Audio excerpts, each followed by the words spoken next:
Today, though, I want to talk about something a little bit different. I want to talk about understanding cravings. Willpower will never be enough. I can't tell you how many times I've heard people say, well, just use your willpower. Or you're trying to, start a health and wellness journey, but your greatest saboteur is the person that you live with that's not on the same bandwagon. And yes, they continue to buy the cookies and the cupcakes and the ice cream and all of those other wonderful things that you are trying to use your willpower to avoid. Today, we're going to talk about what that means. We're going to understand our cravings when this is all said and done. You're going to understand how all of this plays out and the battle that you would have to forge in order to win. So let's get started. This is probably the easiest thing for me to get people to relate to so that they can understand what a true craving is. I want you to think back when you were a kid. You were out in your Halloween costume, you're walking around door to door, and you're getting all kinds of different candies.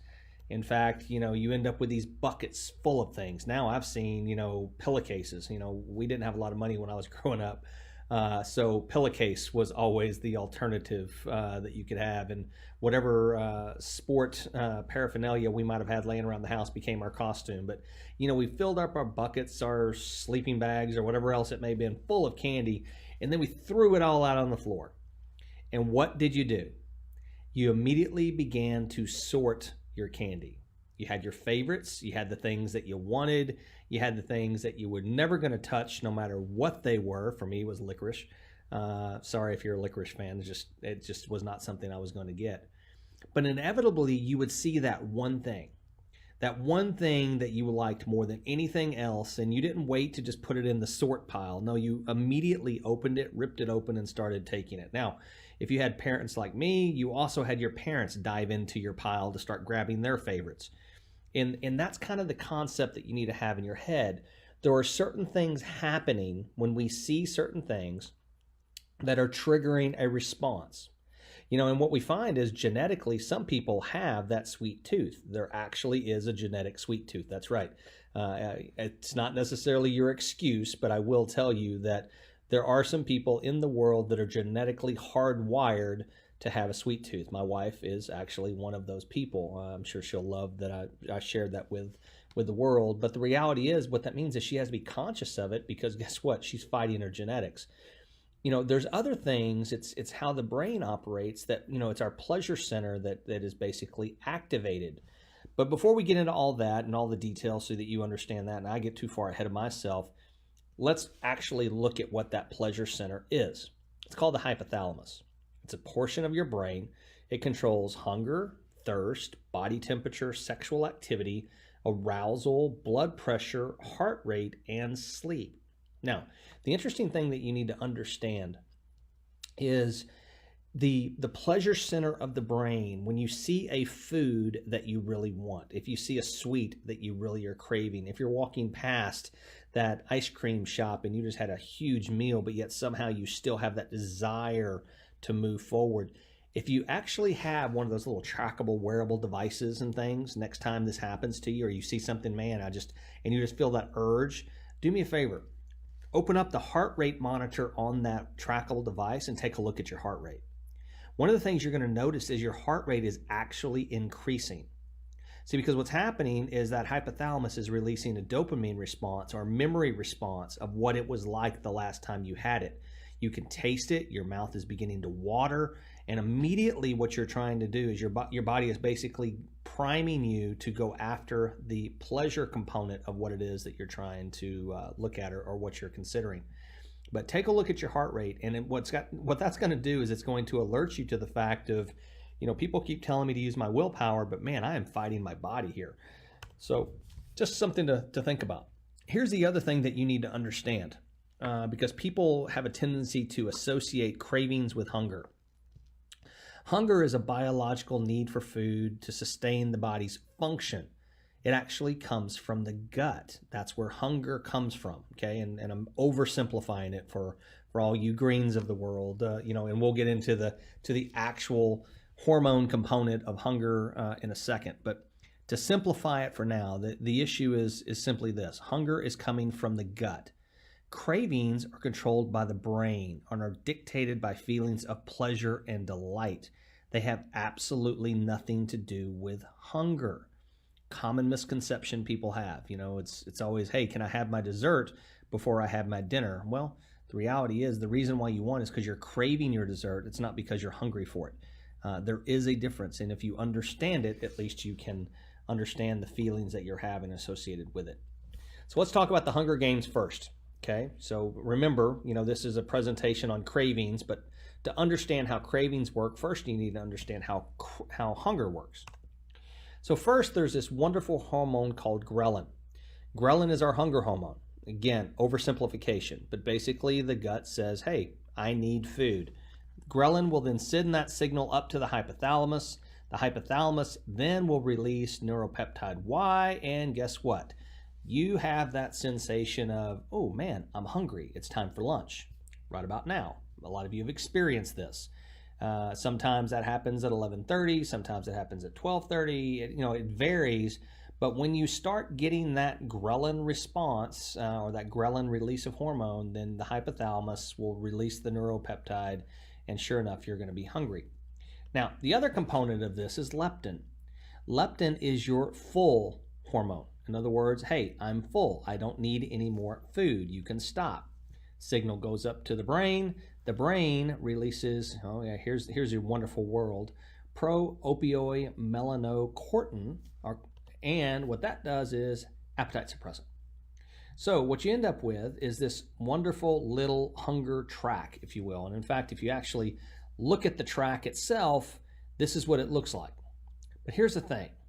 Did you know that the average American only takes 11 minutes to eat a meal? Now, what's interesting about that, and yes, it is extremely fast.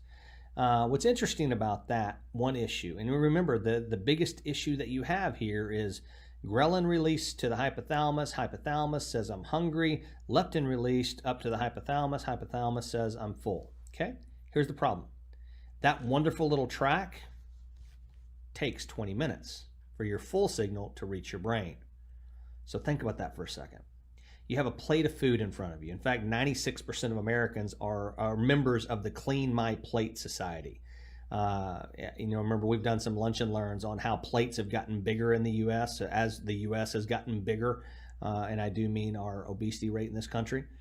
But a lot of that has to do with the fact that we just don't take our time to eat. See, the most important thing for digestion, okay, so when you're digesting your food, there's one thing that is more important than anything else for you to properly digest your food. And what is that? Oxygen.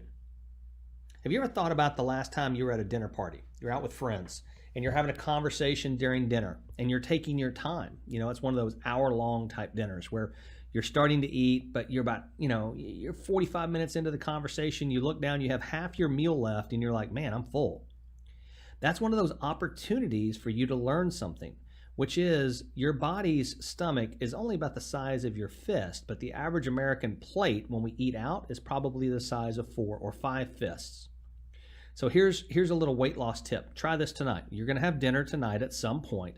I want you to do me a favor. Take a bite with your fork. Put your fork down between every bite. Take 2 deep breaths. 2 deep breaths before you have your next bite. Better yet, how about you turn off the cell phone, turn off the television, and have a conversation with your family? Let's try that this evening. But what I want you to do is try to take twice as long to eat your dinner than you normally would. Yes, it's going to feel like it's dragging on. Don't worry, having a conversation for a little bit with your family is not going to kill you. But what you're going to notice is you don't eat as much. You're going to notice that you're going to get to a portion of your plate, and what you're going to have is that urge to clean your plate, but no urge to eat the food. So, hey, simple little trick to basically allow your body the opportunity and the time to send the signals to the right places so that you can stop overeating. Here's another little side note for all you wonderful people out there that love to sleep or don't like to sleep, or if you're one of those people like I used to be that said, you know what, I only need 4 hours sleep a night to get through the day. I don't need more than that. Well, here's what you need to know, and especially the people like this. You need to sleep. Your body is affected by your lack of sleep. In fact, so is your hunger.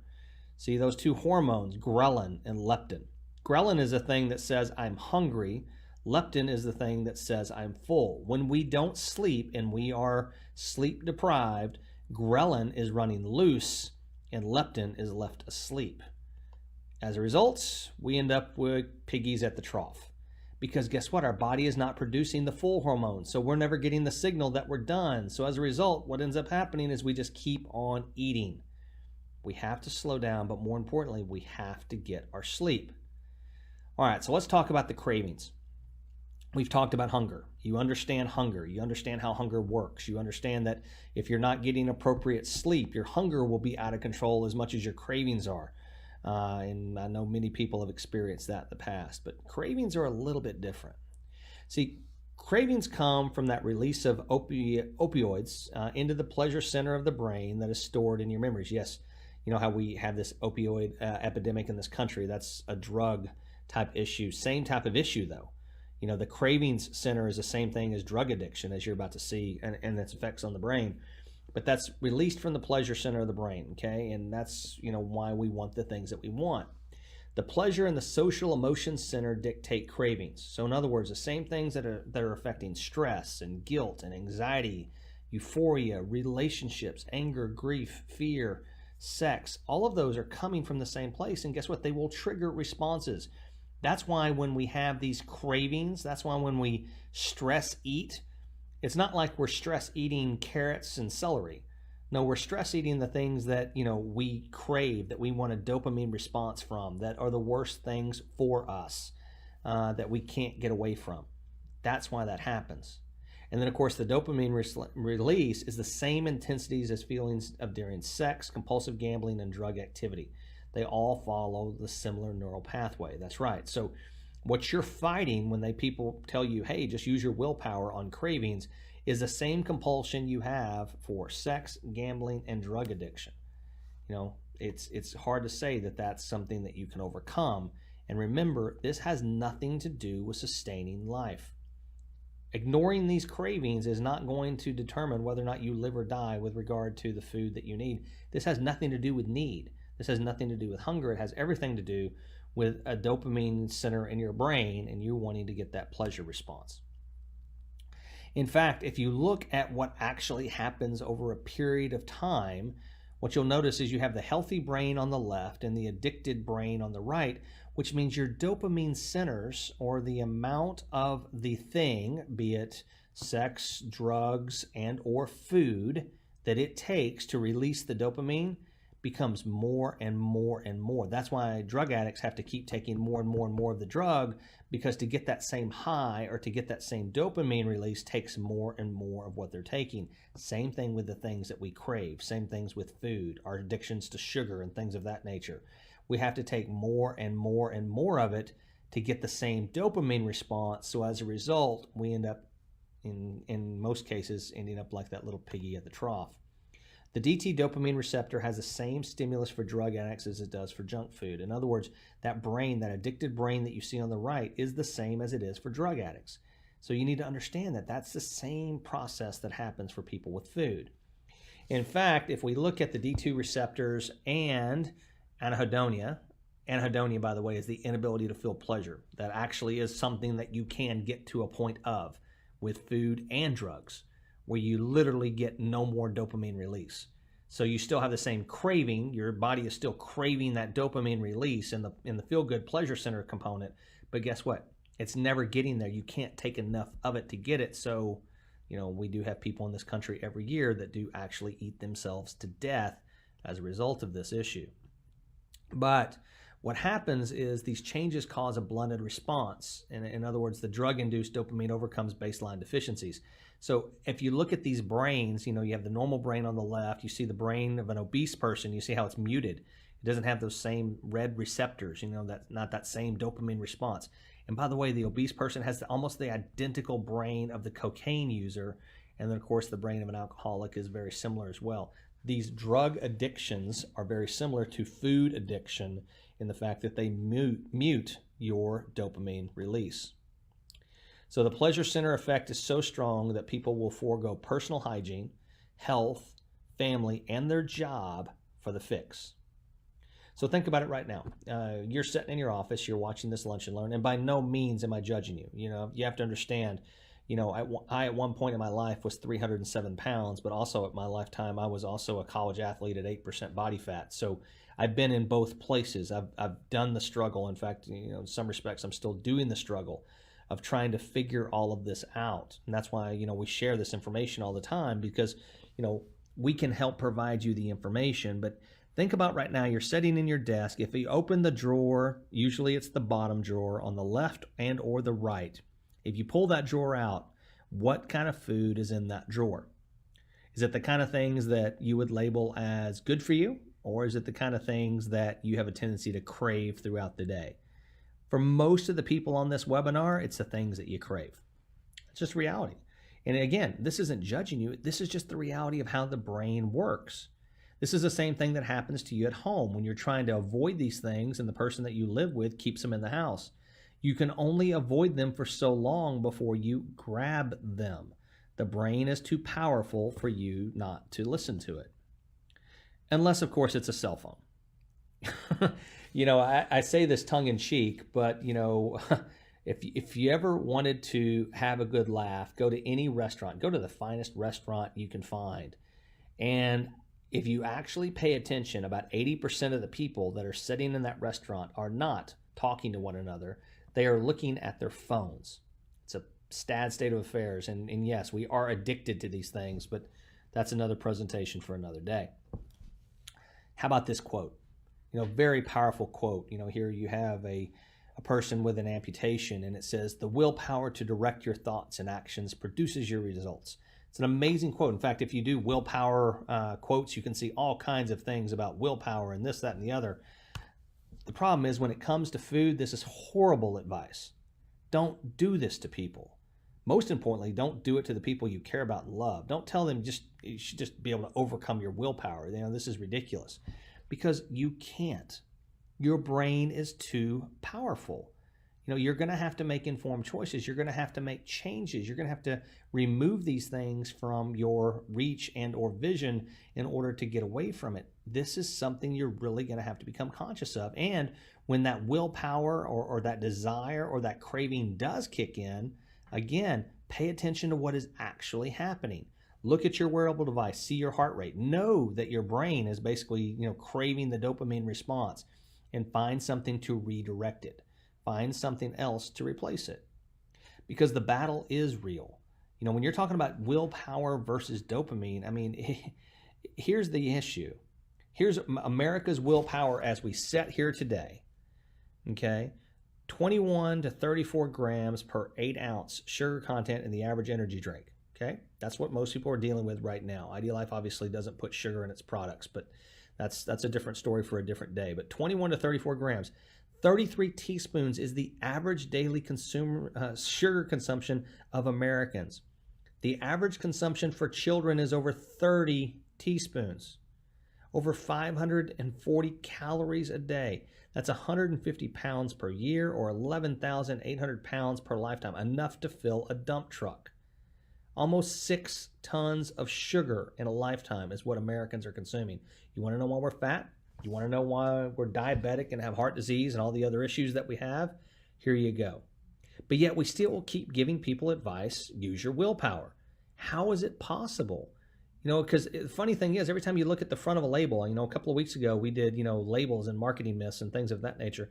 It says fat-free, it says healthy, it says light, it says lean, it says all these things. I'm doing the right things. Why can I not lose weight? Why can I not get the health and wellness that I dream of? And the reason why is because we keep overloading those processed items with sugar and salt and those addictions. And guess what? Sugar has an amazing addiction. Again, we saw just as strong as cocaine. We just can't overcome it. Here's a prime example. Cocaine on the brain on the right, sugar on the brain on the left. They're almost identical. See, we have an addiction. This dopamine response, this need, this desire, this craving, this, is not something that we can overcome without a conscious decision to do so. We literally have to find something that is going to replace it. And what's always interesting to me is the person on the right, we send to drug rehab, for, basically they need to completely go through withdrawal. The person on the left, just go to Weight Watchers and use your willpower. You'll be fine. Seriously? I mean, they're both addictions. They're both things that need attention, and they're both things that need to have conscious decisions on them to make sure that they get taken care of correctly. When it comes to sugar addiction, it's pretty simple what happens, but I wanted to at least show it to you so that you could see it, because so many people struggle with this. You eat sugar, you like it, you crave it, it has an addictive property. Absolutely, it's extremely addictive. Second thing is it raises your blood sugar. Okay, it releases the dopamine, again, the pleasure center response. There you go. Then on stage 3, the blood sugar begins to fall. Those high insulin levels cause immediate fat storage. So yes, we are storing fat every time we consume this sugary substance. The body craves that sugar high. In other words, we're still back to the craving component. We still want that dopamine pleasure center response. So now hunger and cravings both kick in, because the blood sugar levels cause increased appetite and cravings. So that's right. When you actually have the crash, now not only do you have to deal with the cravings component or the brain component, but now you also have ghrelin kicking in out of the stomach. Remember, we learned ghrelin is the hunger hormone. Now you have both the brain and your ghrelin hormone telling you it's time to eat again. So when we eat sugar, what you need to understand is we went from a craving for something, not where we needed food, not where we were actually hungry, not where our body desired it for cessation of life. None of that. No, you went from that to fulfilling that craving, and now all of a sudden you're going to be eating and also doing your cravings at the same time, because that's how the body works. Never fear, artificial sweeteners here. I always said I was going to figure out a way to get a Deadpool into my presentation, and now I have. So let's talk about artificial sweetener, because obviously that should be better because it's 0 calorie. Well, sugar is addicting enough, but here's something that you may not have known. Aspartame is 180 times sweeter than regular sugar. Not 180%, 180 times sweeter than sugar. Saccharin is 300 times sweeter than sugar. Sucralose, 600 times sweeter than sugar. These things are not helping. Yes, if you're a calorie counter and you believe that counting calories is going to help you lose weight, and we've done presentations on why calorie counting fails and 98% of diets fail, and I'm not going to exhaust any more brain power on that one, at least not today. We will obviously do that again in the future. But the main thing I want people to understand is these things are more addictive than regular sugar. They have that same dopamine response, that same high, but there is one difference. See, the addiction component of this sugar, be it artificial or regular, is even greater than cocaine, similar to heroin. I mean, it's uncanny that we are still doing these things, that we're still doing these things to ourselves. But when it comes to artificial sweeteners, what you need to understand is the body's response is the same to regular sugar. It literally still releases the insulin. It still goes in and looks for sugar, but when it doesn't find it, it does its secondary function, which is it does convert everything to fat. So the saying I always tell people is that you did not order the hamburger and Diet Coke. You actually ordered the hamburger and Love Handles, because that's what these diet drinks, these artificial sweeteners and things are doing to you. They are doing more harm than truly even the regular sugar. But here's the one thing people didn't know, and this is a little known scientific truth. Most processed foods have spent millions, and I'm saying millions, like 7, 8 figures, trying to find something called the bliss point. The bliss point is that point when if I added just a little bit more sugar, it starts on the downtrend of the addiction component. In other words, it's too sweet and now people won't eat it, okay? The other aspect is if it doesn't have enough, then that means I can add a little bit more to make it more addictive. The bliss point is finding that perfect amount of salt and sugar that I can put in the food to get the maximum addictive quality possible for you to eat it. Here's a prime example. You ever been walking down the street, not hungry at all, don't even need anything, and you hear somebody crunch a potato chip? You hear that chip, and all of a sudden your mouth begins to water and the craving component kicks in, and immediately you were trying to look for the vendor, convenience store, or anything around that has those potato chips, and you have no idea why, and you have no real need for them at all, but you know, hey, I want this now. You know, it's kind of like it's kind of that uncontrolled response to that audible hearing of something. Well, let's look at it, because here's really kind of the formula, if you will. Salt plus fat squared divided by the satisfying crunch times the pleasure mouthfeel equals a food designed to addict. This is actually the formula. Salt plus fat squared, so how much fat and salt can I put in it? And, you know, sugar is included in there. Squared, satisfying crunch, in other words, I got to have that crunch in there because crunch is important, times that pleasing mouth feel. You know, it has to feel good in the mouth, so, you know, you don't have that bitterness, or you don't have that texture component, you know, because there's a lot of texture eaters out there, equals a food designed to addict. Another way to read this formula is food science divided by corporate profits times bliss point equals America's breaking point. You know, we are becoming an extremely obese society, and we're doing so because we are giving in to cravings, because we are fighting an uphill battle. You have one side of the equation that is doing everything they can, spending millions of dollars to get you addicted to their food, and you have another side that is telling you just use your willpower, and if you can't stop eating it, there must be something wrong with you, because they don't understand how the brain works and they don't understand the uphill battle associated with it. At Ideal Life, we do. Most importantly, we give you that information so that you can make informed choices when it comes to those things. So when it comes to the addiction monitor, it works on shoes. Yes, I still don't understand the red bottom shoes. I'm sorry, ladies. I don't get it. But hey, I know some of you, it just gets to a point where you got to have them. Don't know if they're any better than anything else, but you know what? I know you have to have them. Golf clubs, hey, I understand that. Absolutely, unequivocally, got to have a good set of clubs, and got to have them on a regular basis, even though they're made out of metal and never supposed to break down or go bad. Guess what? I'm still going to tell my wife that they go bad about every other year so that I can get myself a new set of golf clubs. It just is what it is. I understand that. Sports cars, I'm just not a car person. I'm more of a truck person myself, but hey, some people just crave those sports cars. They have to have them. And then, of course, burgers, food, we all understand that craving. We've all driven through a drive-through, and hey, I'm raising my hand here. We have all driven through a drive-through when we are not hungry at all, got that food, brought it through the window, started eating in the car, and about halfway down the road said, what in the world are we doing? Because the brain finally kicked in and said, hey, you're not hungry. What in the world? Why are you putting this in me? And then you have that guilt feeling afterwards. So we've all been there. We all understand it. But now we understand how the brain works so that we can appreciate what actually just happened to us. Here's the reality. The deck is stacked against you. But you need to understand, when you screw up, you skip a workout, eat a bad food. I hate the word bad food. That's why it's in air quotes. Or oversleep. It doesn't make you a bad person. It makes you a human. Welcome to the club. There's like 7 billion of us. You know, just remember, okay, if you've struggled, if you've had problems, if you've had issues, if this is you, okay, and you wanted to understand these cravings, don't feel bad about yourself. Feel human, because that's what you are. Understand that there's a battle being waged that you may not have been aware of. And it's not just a battle with the food companies that are doing these things to addict you to their product, but it's also a battle inside your head. It's inside your brain. The best part is for you to understand it is actually happening so that you might be able to do something about it. Best way to do something about it is don't expose yourself to these items.